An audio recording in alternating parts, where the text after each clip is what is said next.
দই নেবেন? দই, খাঁটি মহিষের দুধের শাহী দই। একবার খেলে বারবার খেতে চাইবেন। জলিল, কাল দুধ আজ দই, ব্যবসা একদিনই বদলে দিলে। দুধ তো কেউ নিল না, তাই ভাবলাম দই বানিয়ে দেখি। নাও না ভাই, এক হাঁড়ি নিয়ে দেখো, খুব ভালো খেতে।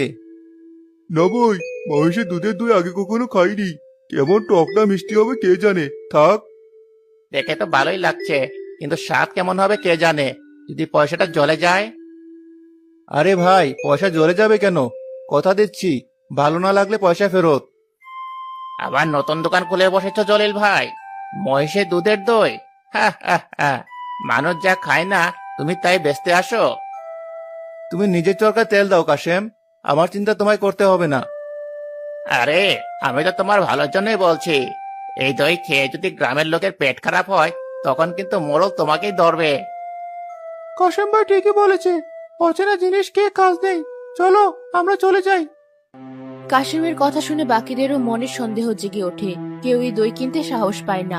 সারাদিন বসে থেকেও জলিল একটা দইয়ের হাড়িও বিক্রি করতে পারলো না।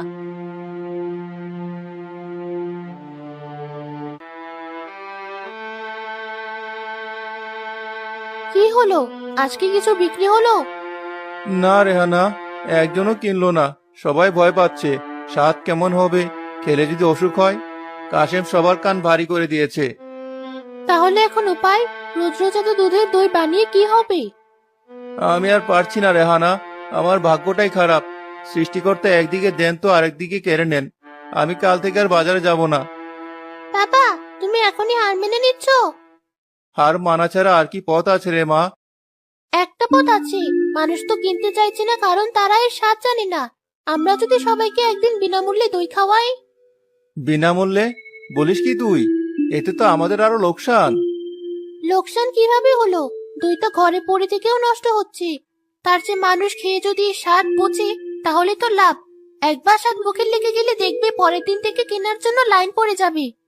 রিনা তো ঠিকই বলেছে, মানুষের বিশ্বাস অর্জন করতে হলে প্রথমে কিছু ছাড়তে হয়। তুমি বরং কালকে সবাইকে দই খাওয়াও। আমার মেয়েটা তো বুদ্ধি রাখে। ঠিক আছে, কাল তাই হবে। দেখা যাক কি হয়।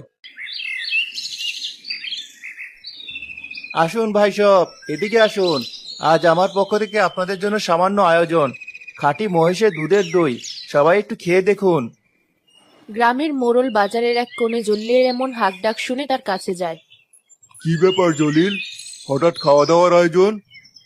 মোড়ল সাহেব, আমি গরিব মানুষ, বেশি কিছু করার সামর্থ্য নেই। এই দই আমি বিক্রি করতে চাইছিলাম, কিন্তু কেউ ভরসা করে কিনছে না, তাই